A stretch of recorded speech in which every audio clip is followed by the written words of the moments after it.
آج کیا وجہ ہے کہ ہر جوان اگر اسے ایجوکیشن حاصل کرنی وہ یورپ جانا چاہتا ہے؟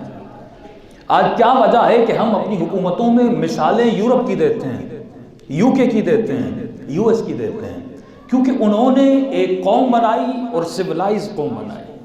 جب کوئی بھی قوم سویلائز بن جاتی ہے تو لوگ اس قوم میں شامل ہونا چاہتے ہیں۔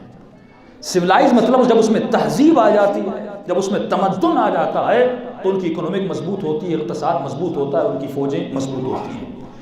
امام زمانہ ایک ایسی سویلائزیشن بنائیں گے جس کو اسلامی سویلائزیشن کہا جاتا ہے، لیکن امام زمانہ کا معیار کیا ہوگا اور نظام کفر کا معیار کیا ہے؟ فرمایا دو فرق ہیں۔ ایک مومن جو یہاں پر نہ صفائی کا خیال کرتا ہے نہ قانون کا خیال کرتا ہے، لیکن وہی جب یورپ میں جاتا ہے تو خیال کرتا ہے۔ کس وجہ سے خیال کرتا ہے؟ اسے پتا ہے اگر میں ریڈ سگنل کو توڑوں گا تو مجھے فائن کر دیا جائے گا، مثلا 500 پاؤنڈ مجھے دینے پڑیں گے۔ تو فرمایا نظام کفر ایک چیز پہ کھڑا ہے، اسے کہتے ہیں معاش، مال پہ کھڑا ہے، تجارت پہ کھڑا ہے۔ آج سورہ جمعہ آپ نے سنی، وَإِذَا رَأَوُا التِّجَارَةَ أَوْ لَهْوًا انفضوا إِلَيْكَ وَتَرَكُوكَ قَائِمًا۔ اے میرے حبیب تو کھڑا ہے لیکن یہ تجارت کی وجہ سے تجھے چھوڑ دیتے ہیں۔ شیطان ایک چیز آپ کے ذہن میں بناتا ہے، اسے کہتے ہیں بزنس، اسے کہتے ہیں تجارت، اسے کہتے ہیں مال۔ فرمایا حبیب تو کھڑا ہے لیکن یہ مال کی وجہ سے، تجارت کی وجہ سے، دولت کی وجہ سے تجھے چھوڑ دیتے ہیں، اور کیا کرتے ہیں؟ لہون، اور کس میں مبتلا ہو جاتے ہیں؟ لہو لعب میں مبتلا ہو جاتے ہیں۔ مفسرین فرماتے ہیں یہ ترکو کا یعنی تو کھڑا ہے، اس سے مراد امام زمانہ بھی ہے، یعنی تا ظہور امام زمانہ منتظر ہیں، لیکن یہ مومن، یہ عزادار، یہ مسلم، یہ مسلمان کس کی وجہ سے امام کو چھوڑتا ہے؟ اس تجارت کی وجہ سے۔ تو فرمایا شیطان کا سب سے بڑا حربہ، نظام کفر کا سب سے بڑا حربہ جس پر وہ اپنے نظام کو کھڑا کرتا ہے وہ تجارت ہے۔ وہ آپ کو صرف یہ بتائے گا کہ آپ کو بزنس کیسے کرنا ہے، آپ کو مال جمع کیسے کرنا ہے، آپ کو دنیا کیسے بنانی ہے۔ وہ طریقے بھی خود بتائے گا کہ کس طریقے سے بزنس کرنا ہے، یہاں تک کہ وہ یہ بھی بتائے گا کہ اس پیسے کو خرچ بھی کہاں کرنا ہے، یعنی کمانا بھی آپ کو سکھائے گا، خرچ کرنا بھی آپ کو سکھائے گا۔ یہاں تک کہ آپ جائیے یوٹیوب پہ جائیے، انگریزوں کے بڑے بڑے سلوگن کیا کہتے ہیں کہ ہم بلینر کیسے بنے، ملینر کیسے بنے، زیادہ پیسہ کیسے کمائیں۔ اس کا اس سے سروکار نہیں ہے کہ پیسہ کہاں سے کمایا جاتا ہے، حلال سے آ رہا ہے یا حرام سے آ رہا ہے، رشوت سے آ رہا ہے یا محنت کی کمائی سے آ رہا ہے۔ اس کا بس مطلب یہ ہے کہ مال کو جمع کیا جائے، پیسوں کو جمع کیا جائے۔ آپ کے ملک کو قرضہ لینا ہے، ان کا اس سے سروکار نہیں ہے سود حرام ہے،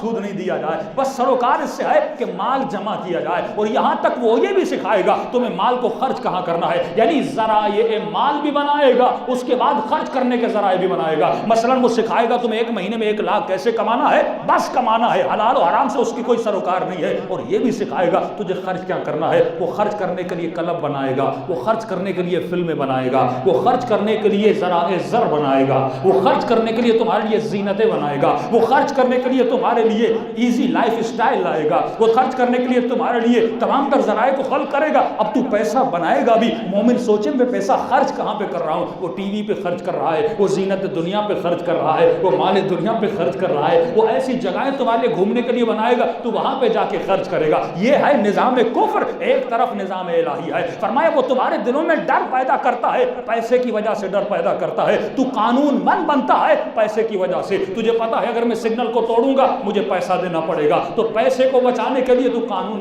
بن جائے گا۔ اسے پتا ہے مثلا اگر کرپشن کو پکڑنا ہے، اگر منی لانڈرنگ کو پکڑنا ہے تو وہ یہ کہیں گے اگر کوئی ہمیں بتائے گا کس نے کتنا پیسہ چوری کیا ہے ہم اس کا 10% اسے دے دیں گے۔ اب لہٰذا جس کو پیسہ بچانا ہے وہ آپ کو کہے گا میں 30% دیتا ہوں، آپ میری شکایت نہ لگائیے۔ تو سارے فیصلے کس پہ کیے جائیں گے؟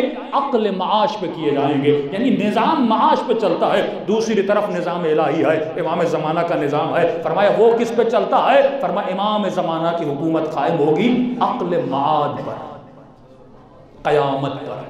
یعنی یہ مومن اس لیے جھوٹ نہیں بولے گا کہ جھوٹ بولنے پر مجھے پیسے دینے پڑیں گے، یہ اس لیے جھوٹ کو ترک کرے گا کیونکہ اس کے ذہن میں قیامت کا تصور زندہ ہے۔ حکومت مہدی معاد پہ کھڑی ہوگی، یعنی لوگوں کے دلوں میں قیامت کے تصور کو زندہ کیا جائے گا۔ اس لیے امام علی فرماتے ہیں کہ علی کے شیعے کی نشانی یہ ہے کہ اس کے دل میں موت سے محبت پائی جاتی ہے۔ جو موت سے ڈرے وہ علی والا کبھی ہو نہیں سکتا۔ ایک تسبیح کا تصور کیجئے، اس تسبیح میں بھی دانے ہیں، لیکن اس تسبیح کا جو دھاگا ہے وہ معاش ہے، یعنی کفر کا نظام اس کا دھاگا معاش ہے۔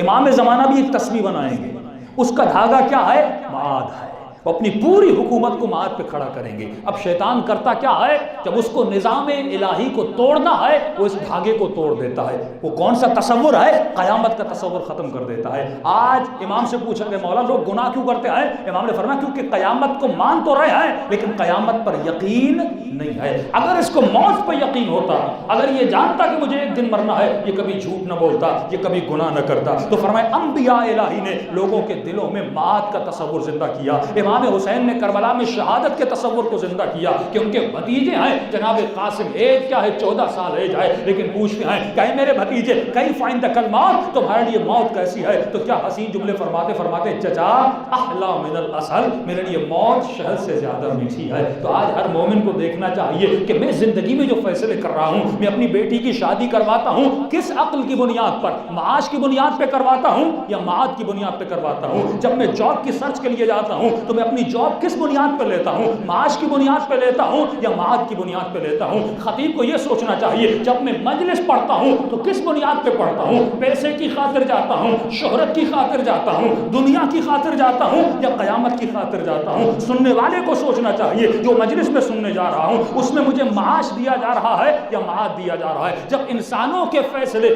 قیامت کی بنیاد پر ہو، دین الہی کی بنیاد پر ہو اور قبر کی بنیاد پر ہو، فرمایا وہی انسان متقی بن جاتا ہے اور امام زمانہ کا سپاہی بن جاتا ہے۔ صلوات پڑھیں محمد و آل